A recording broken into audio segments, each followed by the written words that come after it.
नमस्कार, आप देख रहे हैं 7 टीवी भारत। 7 टीवी भारत के खास प्रोग्राम दस्तक 360 में आज हम बात करेंगे ट्रम्प चाचा की। जी हाँ, ट्रम्प चाचा ने दुनिया के पूंजीवाद की दोनों धमनियां ही काट दी हैं। वो कैसे काटी है हम वीडियो में आपको आगे बताते हैं। पूंजीवाद ने दुनिया को दो सबसे अच्छी चीज दी, वो है वैश्वीकरण और आर्थिक उदारीकरण ही पूंजीवाद की धमनियां हैं। ट्रम्प चाचा ने इन धमनियों को ही काट दिया है, वो भी अपने हिस्से की। सरल शब्दों में कहें तो ट्रम्प के अमेरिका ने ताजा टैरिफ लगाकर खुद ही अपनी नसों को काट लिया और धीमी मौत की राह पर चल पड़ा है। अमेरिका पूंजीवाद की वैश्विक राजधानी है और अमेरिका ही पाश्चात्य सभ्यता का झंडा बरदार भी है। पाश्चात्य सभ्यता का उत्कर्ष बहुत पुराना नहीं है, इस कारण इस सभ्यता के उत्कर्ष के सारे साबुत बचे हुए हैं। इतिहास में खोजिएगा तो पाश्चात्य सभ्यता का उत्कर्ष शुरू होता है अटलांटिक ट्रेड शिफ्ट से। यही औद्योगिकरण का कारण था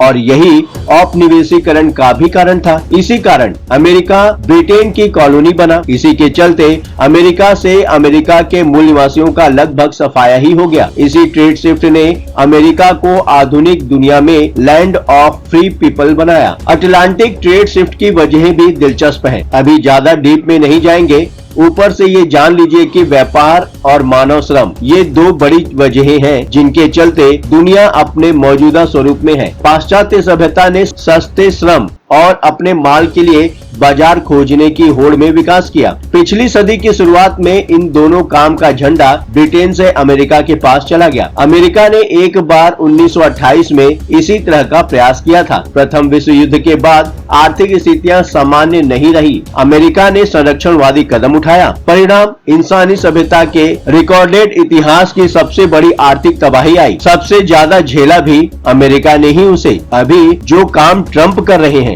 या कर चुके हैं, यही काम तब भी हुआ था। अमेरिका ने दूसरे देशों के सामानों पर बहुत ज्यादा टैरिफ लगा दिया। इस बार ट्रम्प चाचा एक कदम और आगे निकल गए हैं। सस्ते श्रम को भी खुद ही अमेरिका से भगा रहे हैं। अब ट्रम्प के हिसाब से सबसे अनुकूल स्थिति हो जाए जो संभव नहीं है। फिर भी कंपनियां अमेरिका में फैक्ट्री नहीं लगा सकती हैं क्योंकि वहां लागत बहुत ज्यादा है। सबसे ज्यादा लागत मानव संसाधन की ही है। इसको और एक अच्छे उदाहरण से हम समझ सकते हैं। जो सामान चीन में $100 में बन रहा है, वही अमेरिका में बनाने का खर्चा $200 हो जा रहा है। जब चीन पर 56% टैरिफ जोड़ दे तो चीन में बना $100 वाला सामान अमेरिका में $156 का पड़ेगा, लेकिन वहां बनाने पर $200 का। शायद ही कोई कंपनी $44 का नुकसान उठाने वाली मूर्खता करेगी। ट्रम्प चाचा को अगर टैरिफ बाजी करने का मन था तो उन्हें पूंजीवाद के पुराने मसीहों से सीखना चाहिए था, जिन्होंने अपने यहाँ फैक्ट्रियां तो लगाई लेकिन सस्ता श्रम जुटाने के लिए दासों का व्यापार तक किया।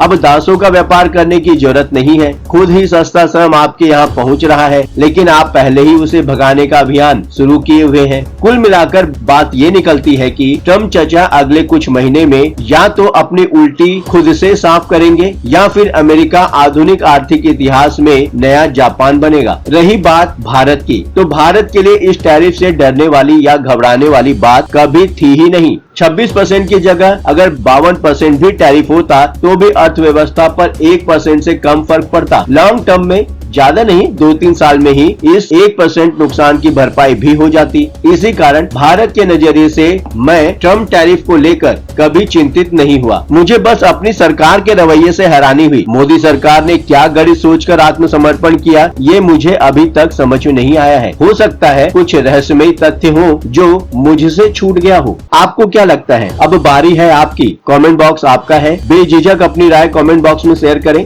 आपके विचार हमारे लिए मायने रखते हैं। हाँ, चलते चलते आपको यह बात भी बताना जरूरी है कि 7 टीवी भारत अपने दर्शकों की राय और सूचनाओं के लिए हमेशा खुला है। अगर आपके पास कोई महत्वपूर्ण खबरें, अहम घटना की सूचना, सामाजिक मुद्दा या फिर कोई ब्रेकिंग अपडेट हो तो वीडियो में दिए गए नंबर पर व्हाट्सएप द्वारा आप हमसे संपर्क कर सकते हैं। अब आपकी बात नहीं रहेगी अनसुनी। 7 टीवी भारत आपकी बातों को सुनेगा, आपके मुद्दों को उठाएगा, बनेगा आपकी आवाज। 7 टीवी भारत के सभी दर्शकों से निवेदन है कि इस चैनल को फॉलो करें, सब्सक्राइब करके नोटिफिकेशन के लिए बेल आइकन को दबाएं। 7 टीवी भारत के परिवार का हिस्सा बने। लगातार खबरों के लिए बने रहिए 7 टीवी भारत के साथ।